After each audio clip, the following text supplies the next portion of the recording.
Der Werk auf Lyss führt Tätigkeiten aus der Strassenreinigung, Winterdienst, Grünunterhalt, Abfallkübel, Kehrichtwesen und Fliessgewässerunterhalt.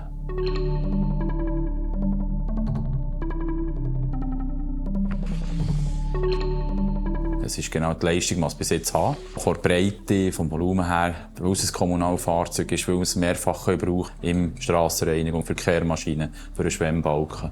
Und nachher am Schluss auch noch, dass wir so schnell Brügge abnehmen und wieder etwas ins Fass drauf tun. Das ist genau das, was wir für einen Werkhof brauchen.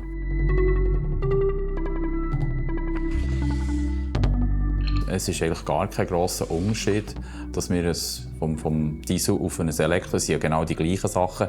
Wir haben einfach mit dem Boni die besseren Möglichkeiten, dass wir es einsetzen können.